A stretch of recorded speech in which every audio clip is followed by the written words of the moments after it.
There's high hopes and expectations for the Texas Longhorns this season as they look to get back to the college football playoff and maybe even finish off the job and hoist the hardware this upcoming season. Helping us break down and preview the upcoming 2025 season in Austin, good friend of mine, friend of the show, does fantastic work for OnTexasFootball. CJ Vogel joins us once again. CJ, what's going on, man? I appreciate you taking the time. Kickoff's just around the corner and really excited to be talking Longhorns football with you. Man, it's been a long off season. I'm excited. We're so close. We're so close. And I know down here in Austin, it's all been Archmania. And so, Chris, I'm excited to talk about it. I'm finally excited to see it as well. CJ, I want to first, before we look at 2025, briefly look back at 2024 because it's funny. You and I had this very similar conversation this time last year, obviously talking the 2024 season. At that point, it was all about how is Texas going to adjust to the SEC? How are they going to fare in year one? I'd say they fared pretty well. Went 13-3 overall, 7-1 in conference, went to the SEC title game, obviously lost to Georgia in overtime, but still made the SEC championship. And they were the only team in college football that back-to-back seasons made it to the Final Four of the college football playoff semifinals. Obviously, the season ended in bitter fashion, losing to Ohio State. But just when you look back on the 2024 season, there were some things left to be desired, sure. I mean, I think obviously Texas has got the Georgia problem to figure out now. But, I mean, all in all, first season in the SEC, go to the SEC title, make it as far as you did in the postseason. You have to call it a success, right? Oh, certainly. Certainly a success. Now, by different metrics, right? Would that still be a success this year? We'll have to wait and see. But look, starts with that road win in Ann Arbor. I know Michigan wasn't what it ended up being in 2023, but you end up taking 2 out of 2 with Texas A&M and Oklahoma, right? You handled them both defensively very well, but you get your lunch snatched by Georgia at home, a game on national television in which you had to pull your starting quarterback. You know, a lot kind of riding on that situation as well. But making the SEC championship game, going multiple rounds deep in the college football playoff to get back to where you were in 2023, it was a success. And look, I know that a lot of folks will sit here and debate the Quinn versus Arch, decision from Steve Sarkisian for the end of time. But point being, you knew you could get back to where you were a year ago with Quinn Ewers being your guy, and that defense was certainly championship level talent. So it was a success. Now it's all about replicating that and getting over the hump, which, as you mentioned, you're going to have to go to games, or you're going to have to go to Athens at some point and get that monkey off your back and beat Georgia. Will this be the year that Steve Sarkisian gets that done? We'll have to wait and see. CJ, you mentioned Steve Sarkisian, and maybe it's a little bit of a silly question when it comes to Texas, but I like to ask this question with every single fan base and every single team we talk about because it's interesting, the feeling and the vibes around each of these head coaches in the SEC, and certainly it's an interesting year for head coaches in the conference after we had none let go a season ago, which I think you and I would both agree that's not going to be the case this year. I put Steve Sarkisian in the untouchable category. Obviously, there's always a lot of competitive pressure in Austin, but going into his 5th season, just your overall thoughts and what's the vibe you gather on the way that the fan base and those that support Texas football feel about the Sark era and where they're at right now, and maybe more importantly, where it's going? Yeah, I think you'd have to go back to the early Mac Brown days in which you found 3 or 4 consecutive seasons of just pure optimism, right? Pure joy entering a football season. And look, I know that you still got to go through fall camp, and who knows what injuries or changes or roster alterations might occur. But point being, you enter yet another season in which you're expecting it to be better than the year before. And we're talking about back-to-back college football semifinalist appearances for the Texas Longhorns over the last 2 years. So high hopes, right? Everybody's pretty pleased with Steve Sarkisian. For the most part, recruiting's going well. You just added the number 1 recruiting class in the country from a year ago. You're back in the top 5 already before the season begins. It feels like a well-oiled machine. Now, how do you get over the hump? Because you've been met with that barrier 2 years in a row of losing to Michael Penix in Washington, and obviously Will Howard and then defending the national champions, Ohio State. How do you now become that number 1 team in the country? Because you look at the roster, there's talent just about everywhere you look. CJ, you mentioned that optimism as we turn our attention to the 2025 season and this team specifically. I want to start on the offensive side. A big reason for that optimism is the Arch Manning era officially beginning. Obviously, you talked about There was a lot of debate last season. He comes in for a couple games, fills in when Quinn was hurt, showed flashes, obviously, of that promise, was used in special packages later in the season, but it's his team now. He is QB1. Arch Manning, finally the day has come where his era, his time is now. There's 4 new starters on the offensive line, but a lot of talent in that group, obviously. You look at the running back room, Trey Wisner, C.J. Baxter leading a talented group. Obviously, Baxter coming off the injury and coming back, which is a huge boost. At the wide receiver position, you got Ryan Wingo, DeAndre Moore Jr., and then the Stanford transfer, Emmett Mosley, the 5th, leading that room. And then Jack Indries and Spencer Shannon going to look to fill the void of Gunnar Helm at the tight end spot, who really became, I thought, if not his favorite, certainly one of his favorite Quinn Ewers' targets a season ago. Your thoughts, CJ, on this 2025 offense, what you're expecting from the group. There's a lot of storylines outside of just the quarterback position, but obviously all of the eyeballs are going to go to Arch Manning. Yeah, Arch is going to be the end all for whatever happens with this Texas offense. And look, there's reason for optimism. There's reason for maybe some slow starts out of the gate, right? Going to Columbus, you're going to get tested immediately. Is that offensive line gelled up and ready to roll right away, right? You talk about 4 brand new starters, DJ Campbell, really the only returning guy, but Cole Hudson played a lot, right? That was a guy who started his true freshman year at right guard, has seen some time, obviously, over the last year or so at center. That's where you expect him to be in 25. The reason for optimism with that offensive line, look, Trevor Gooseby, a guy that stepped in against Texas A&M, Georgia, and Clemson, played very well in all 3 of those games. He's your left tackle, 6'7", very athletic. His brother's a top 50 national basketball recruit, if that gives you any indication of the athleticism that family has as well. And then you got 3 fourth-year guys on that interior. Nato Umeozulu at left guard. I mentioned Cole Hudson and now DJ Campbell. That's a lot of veteran presence. So, yes, first-time starters at different positions. We'll see how that gels, but they've been in the same system. They know the calls. They know, for the most part, the scheme and the assignments. And then, of course, Brandon Baker coming out of Santa Ana, California, went to Mater Dei, a 5-star right tackle. Texas should have the talent. Now, the big question is, will you see more of a push on the interior to gain those 1 or 2 tough yards when needed? Texas couldn't do that a year ago, but they also didn't have a mobile quarterback like Arch Manning to allow them to escape out of those tough jams in those tight situations where they need a yard or they need to escape pressure. Something Quinn Ewers, for as good as Quinn was at times last year, mobility and escapability probably weren't at the top of the list in terms of his top traits, but you like what you got in terms of your weapons. Ryan Wingo, 5-star kid, DeAndre Moore, a number of big plays a year ago, and Emmett Mosley. The name that I'll throw out that folks in the SEC probably haven't heard of just yet, Parker Livingstone, was a star in the spring, 6'4" wide receiver, about 205 pounds or so. Provides a frame that you don't normally see in a Sarkeesian offense, as lengthy and long as he is, but he ran a heck of a 200 time in high school, coming out of Lovejoy High School in Lucas, Texas. So we're keeping eyes on him as well. And then, as you mentioned, running back is going to be interesting. You got a 1,000-yard returner in Trey Wisner. My big question right now, will C.J. Baxter return to that level that we saw his freshman year? That's a lot of rehab that he had to undergo with his ACL and MCL and everything else that injured in that knee. But Texas likes Christian Clark coming off an Achilles and James Simon right now, the true freshman, making waves already in that running back room. CJ, before we move off it, I just want to ask you, because I know last year a big point of emphasis we talked about was red zone efficiency, red zone offense. It's kind of ironic. Texas's season essentially ends. I'm not sure if they were technically in the red zone or just outside of it, but a blunder, if you will, give Ohio State credit, but a play that happened near the goal line ended the Horn season yet again. What's the big point of emphasis this year? Is it still red zone offense? Is it something else that you look at for this Texas offense that you've got an eye on? Yeah, for me, it's coming out actually in the third quarter. That, for whatever reason, that's always kind of been a hiccup in the Sarkeesian offense, is coming out very slow, right? You look back at that Arizona State game. Texas was dominating that first half, right? Arizona State had no success offensively. They couldn't put points on the board. Texas felt like they were cruising to an easy first-round playoff win.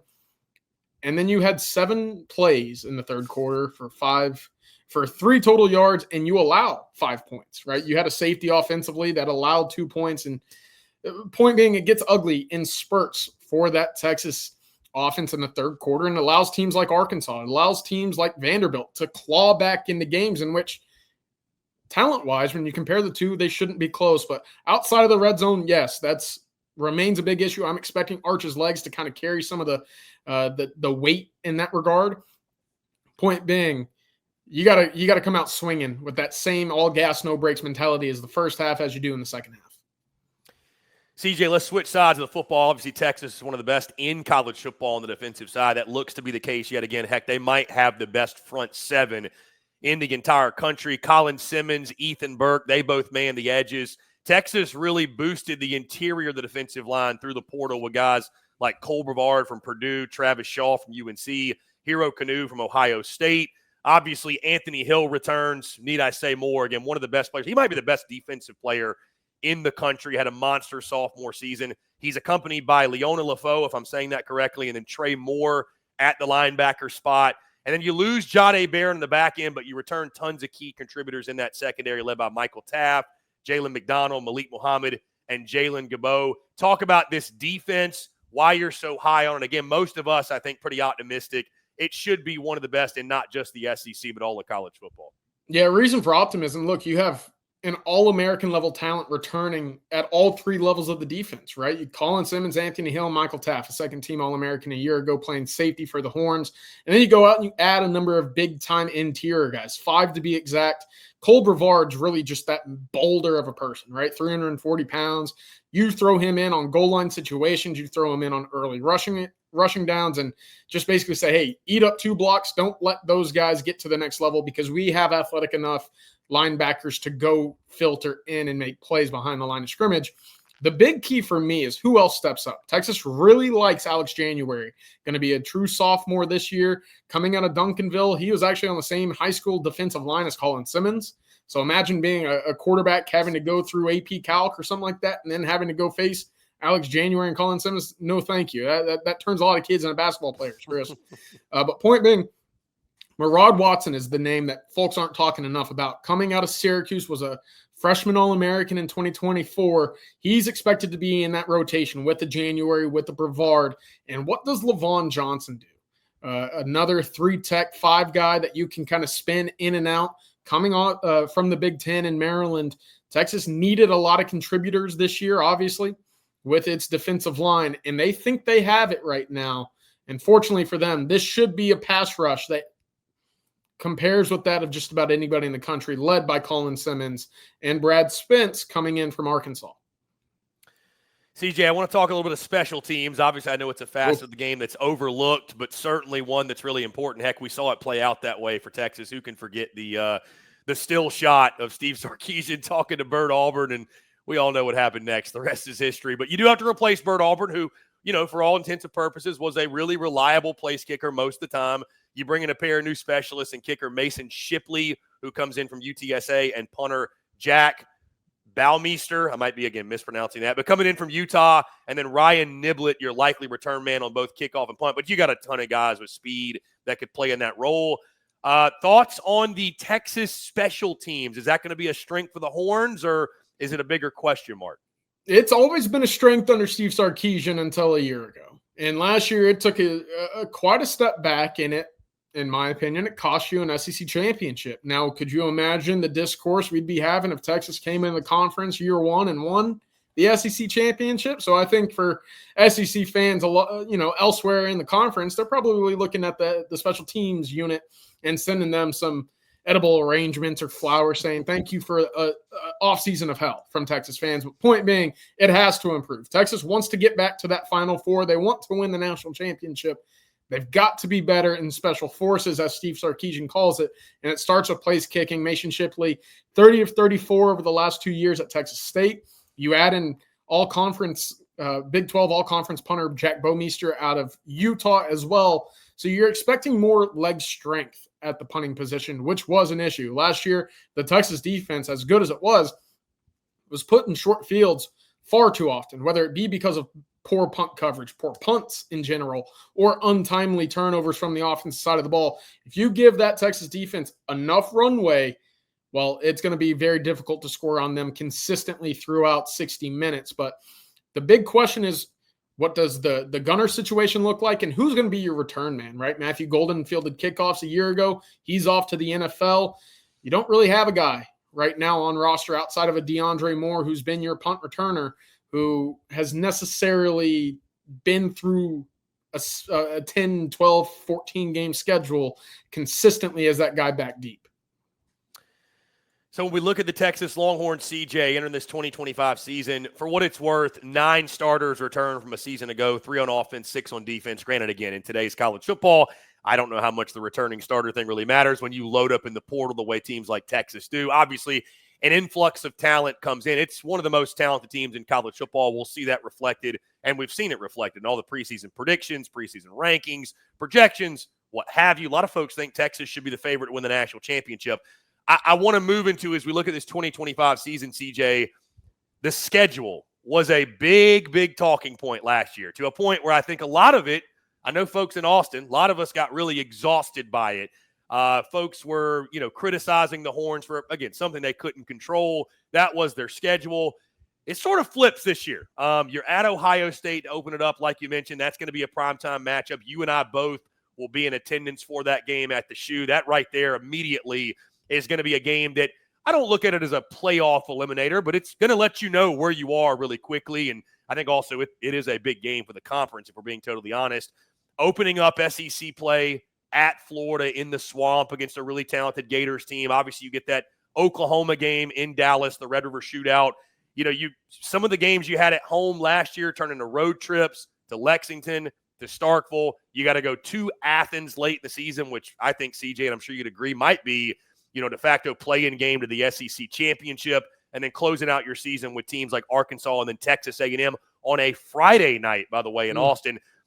A year after everyone spent so much time talking about the schedule, curious to get your thoughts on this slate, and when you first saw it, and when you evaluate it, how you think it sets up for Texas, and is it conducive to having a big year? I think it balances out pretty fair. I think a year ago, Texas might have had, let's be honest here. They had a fair path, right? I don't want to call it easy. It is the SEC after all, but it is one in which you felt like you had your toughest games at home, save A&M, right? But this year, look, I don't know if there's a team in the country with as difficult a 3-game road schedule as going to Ohio State, going to Athens to play the Georgia Bulldogs, and going to the Swamp to face DJ Lagway and the Florida Gators. That's not easy 3-game slate. Now, the rest can be debated, right? But Texas only has 3 true home SEC games in 2025, right? That Texas OU game in Dallas counts as one of their true home games. So you get Arkansas, you get Vanderbilt, and you get the prize, Texas A&M, at the end of the year. But aside from that, it's not a glowing home slate, if you will. Other than that, look, this is why I was excited for Texas to enter the SEC. Covering the team, going to games. No longer am I stuck in Ames, Iowa, right? No longer am I stuck having to go to Lawrence, Kansas. I'm excited to see the Swamp. I'm excited to see the game between the hedges. And beyond that, look, let's see what Stark Vegas has in store, because this is true SEC territory in my eyes, going out and seeing these big games on the road. But all in all, it fits favorably for the Longhorns to once again get back into that playoff contention. And as you said, who knows what happens in Georgia, because that might end up being what dictates a team playing once again for that SEC championship game. Certainly interesting, the conversation, CJ, we're having a year later about Texas after they proved, obviously, in year one, they were more than ready for the challenge of the Southeastern Conference. I want to ask you a question about the overarching, the team as a whole in 2025, but I have to go back, CJ, to the Archmania conversation. I'm just curious to get your thoughts, because we've all talked about the Archmania and the expectations are so crazy. And I think I heard you make this point. I don't remember exactly where it was, but I heard you make this point about Texas can still reach all of its goals even if Arch is just okay. He doesn't have to be all-world, win the Heisman. Obviously, that'd be great, and it would help the Horns, but he doesn't have to do that because this team is so talented around him. But I'm curious your thoughts, because we talk about that crazy hype. Do you feel like that hype, is it coming more internally, like within the fan base, within the Texas community? Is it coming more from the national side of things? And the simple question, CJ, can Arch meet some of the ridiculous hype that's out there for him this season? Yeah, look, fair questions all the way across. Look, Texas fans are excited, right? Since having the first few glimpses of him a year ago, to now finally having him as the true starting quarterback of the team, there wasn't a louder applause in DKR a year ago than him just trotting on the field to kneel out a game, right? That's what came with Arch Manning being a Texas Longhorn. Now that hype is going to be there, right? First game against Ohio State, the national media, the two, you and I talking about it, that's not going to go away anytime soon, especially when you're set to face the defending national champions. But for Arch, it's going to be really interesting because, look, Texas is going to be talented. And I think you're going to see that conversation spin from, well, in the preseason, he's overrated, he's overhyped, he hasn't done it. He played Mississippi State and ULM a year ago. Why should I believe that this is a kid that can run the table for Texas? To about midway through the year, you're saying, oh, well, Texas is really talented. No wonder why he's putting up these numbers. No, he's a talented quarterback. And I think the ratings out of high school prove that. I think his play on the field a year ago would prove that. His ability to not just throw the football accurately or on the move, but to combine that with the Manning ability to understand defenses, to diagnose defenses pre-snap. Oh, and he can run the football pretty well. That's something that we haven't seen with a Manning quarterback. Now, I'm not going to say he's going to be Peyton or Eli, but the point being, high expectations lend him to be a guy who's ready to go out and prove folks wrong. On top of that, you don't need him to be at his very best to make the college football playoff if you're Texas. You do have a lot of talent, to my point, but to win the national championship, he is going to have to live up to those preseason expectations of being a game breaker, a guy that truly kind of tilts the tables one way or the other with his play. And I do believe that he is capable of doing that throughout the course of a 15 or 16 game season. CJ, you led in my next and final question because obviously the expectations are very simple. Get over the hump, win a national championship. You could argue that's more difficult than it's ever been with some of the parity across the country. And now you got to win so many more games. And we're seeing that with the playoff. And, again, winning the SEC title would be nice. Certainly getting over the Georgia hump would be nice. But you win the national title, that kind of is beside the point. I feel like at this point, you mentioned Arch Manning, but when you look at this team and you look at this season, if Texas is going to get over that hump, they're extremely talented in your mind. Keys that the Horns have to do if they're going to reach the ultimate prize for the first time since 2005. Yeah, they're going to have to be able to establish that running game. And look, I know I'm taking that weight off of Arch Manning and moving it elsewhere, but you look at the 3 losses a year ago for the Texas Longhorns. Georgia at home, Georgia in the SEC title game, and Ohio State in the Cotton Bowl. They averaged 39 rushing yards per game in those 3 games. That's not a recipe for success when you're facing in a very tough elite front 7, because it puts a lot of pressure on your quarterback to create. And for as good as Quinn Ewers was a year ago, right, he was very much handicapped by his injuries and his ability to not really, he wasn't a running quarterback, right? Is Arch Manning capable of doing just that? Yeah, I think so, but it certainly would help him if at times he can just say, hey, set hut, and hand the ball off to a Trey Wisner or CJ Baxter, and they move the chains for him, right? So Texas has to be able to punch it in the red zone. They have to be able to extend drives on running situations in 3rd and 4th and short. And beyond that, just give your quarterback a breather to not have too much on his plate at any given time. That run game has to be better. If it's not, Texas might be looking at the same situation as a year ago or perhaps even worse. There you have it. CJ Vogel on Texas football, one of the best in the business when it comes to talking all things Longhorns. Not just football, by the way, all Longhorn sports. And again, someone I'm grateful to call a friend. CJ, excited to see you down the road and see you specifically in Columbus week 1. Let folks know before we get out of here where they can check out all your great work and all the great work you guys are doing over at On Texas Football. Yeah, we're out there on OnTexasFootball.com as well. And I'm on Twitter at CJVogel_OTF. And Chris, I can't wait to see you up there in Ohio State. Yeah, excited to see you there and excited to see you in Austin later this season as well, my friend. Absolutely. Thank you very much for having me.